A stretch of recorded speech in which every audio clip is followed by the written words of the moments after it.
I had 3 at a synagogue. And from speaking to other women, I'm not the only one. If any of us got pregnant, he said, you cannot betray the man of God. We have to do something about it. Women that he forces them into a I never had a choice whether I could keep a potential child or not. I think he wanted to keep her a secret. I don't think he wanted anyone to know who she was. There was a time in the disciples' meetings, he said that people could beat her. Anyone in the female dormitory could just hit her, and I saw people just walking in, just slapping her as they walked past. So Prophet TB Joshua died on 5th June 2021. That was like a week before his 58th birthday. That was when TB Joshua died. 2021. We are in 2024. BBC said we will not let this man rest in peace. They've come out to expose him. Now, just the video is in episode 1, episode 2, episode 3. Now, in this expose, this posthumous expose of TB Joshua, there's rape, there's occult. They say he was running an occult. He was chopping the girls, beating the girls, doing abortions and all that. Just this is not the first time that someone has tried to expose TB Joshua. This is not the first time. It started way back, somewhere 2008.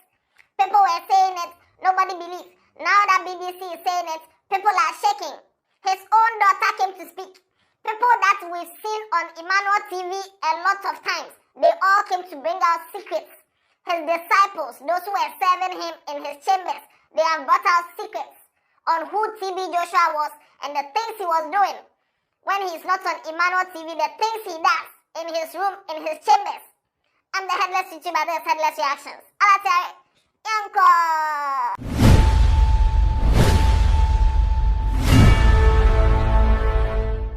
You mean? Who are Have you? you ever seen anybody talking to me standing? Hey.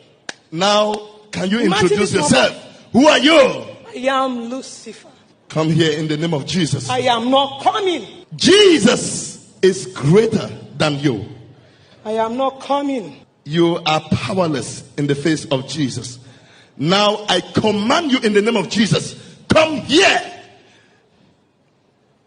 In the mighty name of Jesus Christ, come here. I came for revenge. You scattered my kingdom yesterday. You small boys. Come and stand here and talk in the name of Jesus. I am not coming. You don't command me. You bow to me. Hey, that's why they're more than Nigeria movie. More than... Hey, things are happening. Now, topics of religion and, exposing religious leaders and all that, it's always very dicey. Because touch not my anointed. And other people will say, what anointed are you talking about? Anybody is anybody. Now, TB Joshua's church, the synagogue church of all nations, has a lot of people. Aside those in Nigeria who go to the church itself, people go from their countries to Nigeria to visit the church physically. There's also the television side, Emmanuel TV, where millions watch. Presidents, ministers, chief of police, all of them, they are part of the church. Now, BBC has taken 20 years investigation and they've brought it out in this expose of TB Joshua, allegations of occultism, allegations of abortion, allegations of rape and abuse. Now, let's start from the occult side. His disciples, what they went through, how they served him, what they witnessed when they were serving him, what he told them, who he told them that he is. Watch this video. There was one day TB Joshua came to the mountain. They caught one fish alive, very big. So in my presence, TB Joshua caught his beard, cut out of the hair, his private part. He poured those things in the mouth of that fish. So we should take it back to the river and drop it. That was how they start multiplying. When they lay egg, they lay thousands of eggs. It's secretive. If we are talking about spiritual power, either it's Satan or it's God. I remember one day, TB Joshua, he called for me. He allowed me on the boat. We went so far There was a prayer I had never seen before.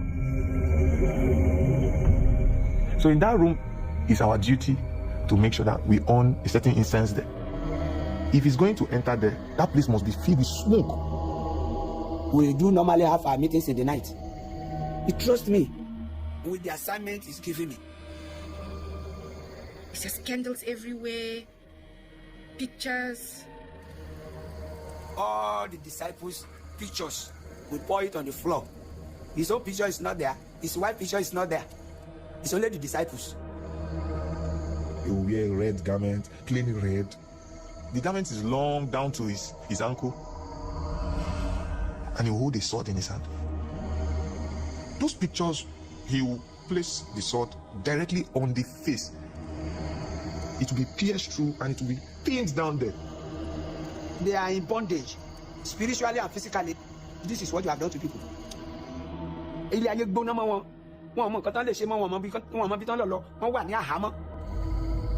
just move around this prayer room and you move in an anti-clockwise way. Holding this sword, going around. Oh Lord, forgive us. Oh Lord, forgive us. Oh Lord, forgive us.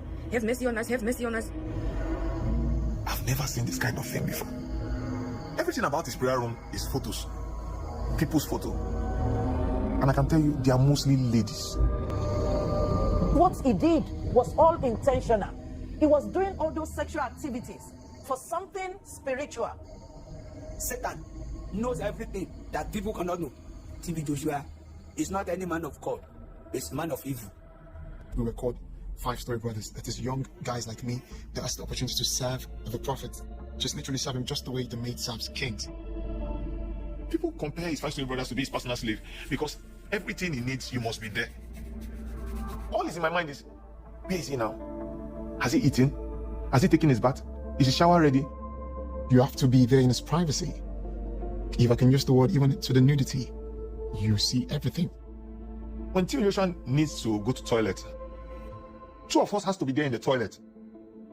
He would remove his underwear to his knee level. Then we bring it down. We don't allow him to bend down.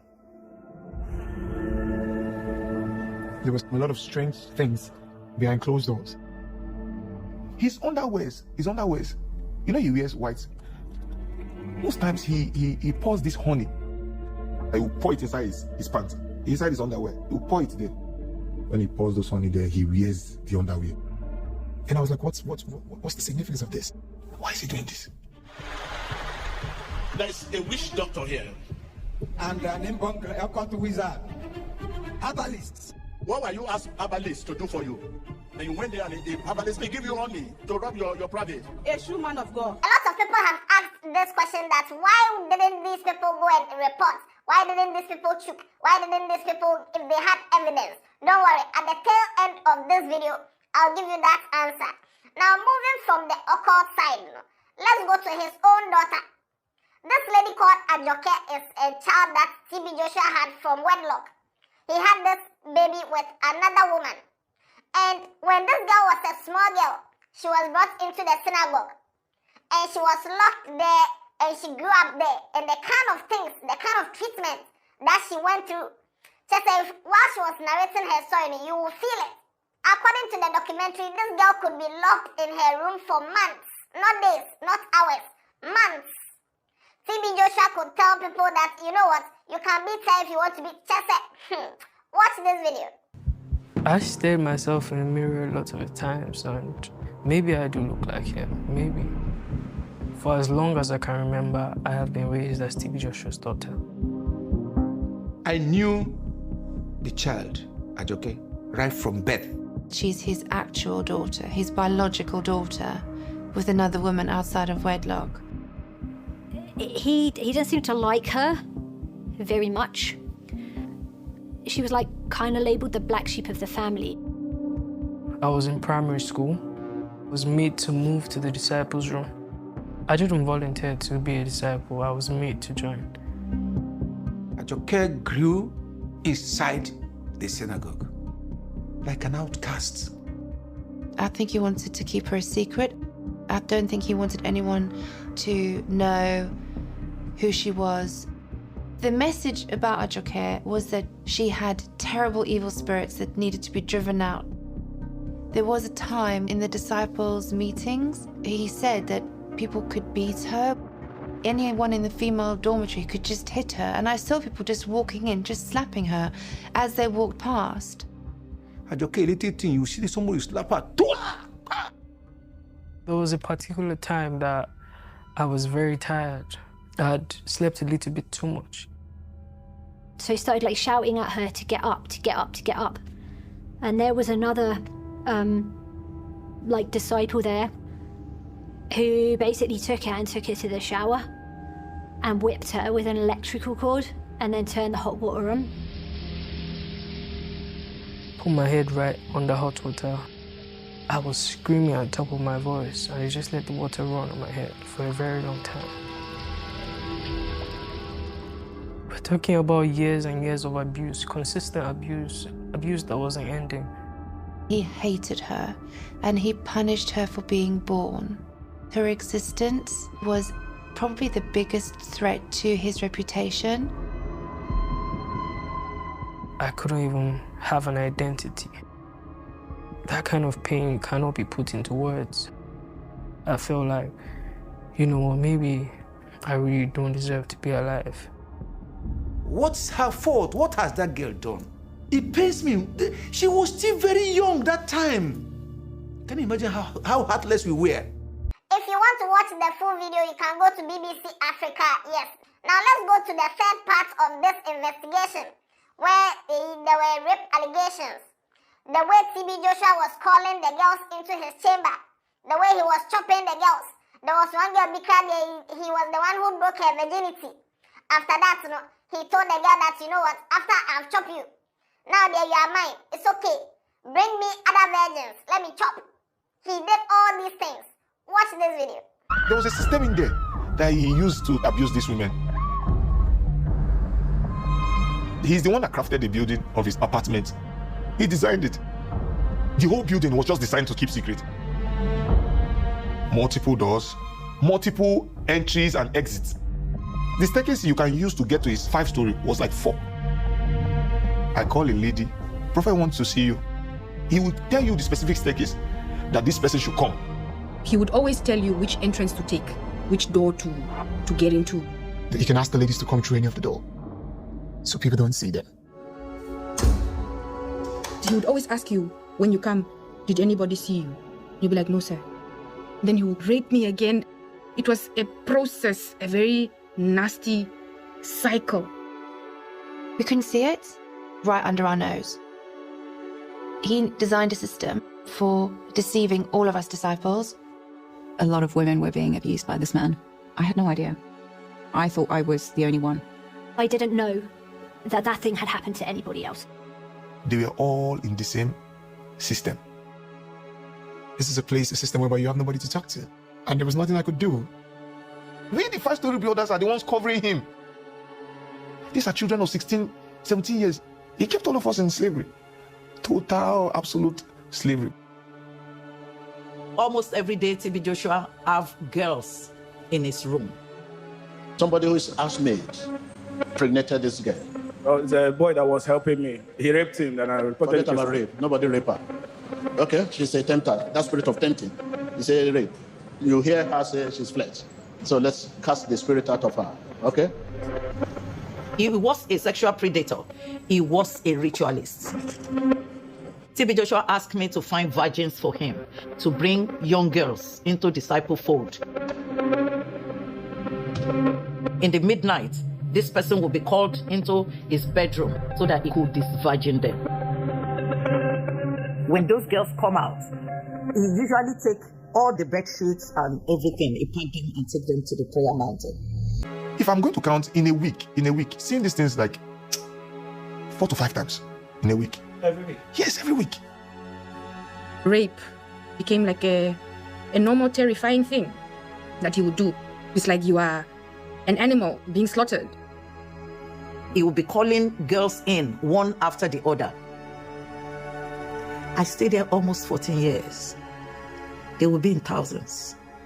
Somebody used to paint a picture that he loves children, but behind the closed doors, it's a nightmare.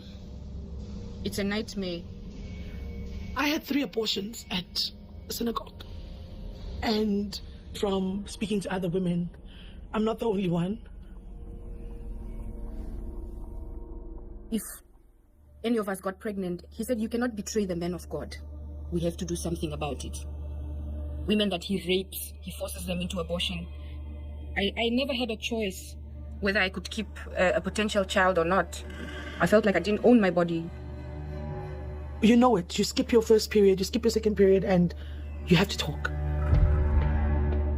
It would all done in secrecy. You'd be taken by one of these elder moms to this clinic of his.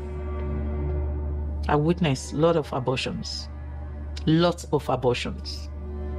It can't be counted.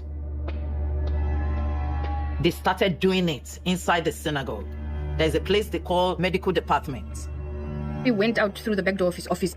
We went downstairs. There's an area that visitors would never see. You're given a concoction to drink, you get sick, or they put these metal pieces in your vagina and they extract whatever, and you don't know whether they're pulling out your womb or something's going wrong. He was squeezing my stomach and I had to push all those things. He was saying, out, out, out. Sometimes things go wrong. One of them almost died inside the synagogue. So according to the documentary, all these things happened over a number of years, decades. One may ask, why didn't these people go and report? If these people had concrete evidence, why didn't they report? Why didn't they go and tell somebody? Why didn't why wasn't TB Joshua exposed when he was alive? Now, in the snippet of the episode 3, you see the kind of things that people had to say and how TB Joshua allegedly wanted people to kill them because they had, the power to expose him. How he sent people to go and kill them. How he covered up the collapsing of his building. Just watch this video.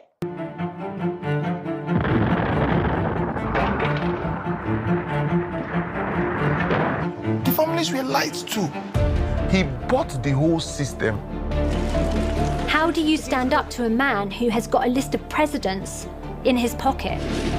Just continue to watch Emmanuel TV. TB Joshua preaches forgiveness, he doesn't forgive.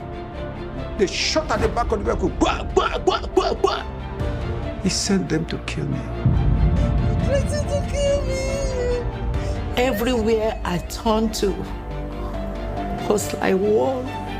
If you want to watch the full thing, go to BBC News Africa on YouTube. Just this has shaken a lot of people. People usually don't believe these things, but there are some people who are now believing it because the kind of people who are talking in the documentary are the people that they used to see on Emmanuel TV every day. People who were so close to the prophet. And now they are the ones exposing these secrets. So now it's like people have been shaken. Share your views in the comment section. Let me know what you think about this. Do you think it's necessary to bring out this expose, especially after the person is dead? What kind of posthumous disgrace are they giving? Or you think it is right? Whether he's dead or alive, he should be exposed. People need to know who he was and what he was doing, what people have been through, so that it will be a deterrent to others.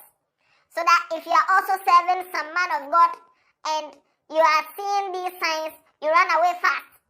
But then this is religion. Some people will believe, some people will not believe. Some people will still be in such a situation with another prophet and they will not move. Whatever it is, share your views in the comment section. And I don't know. Yeah,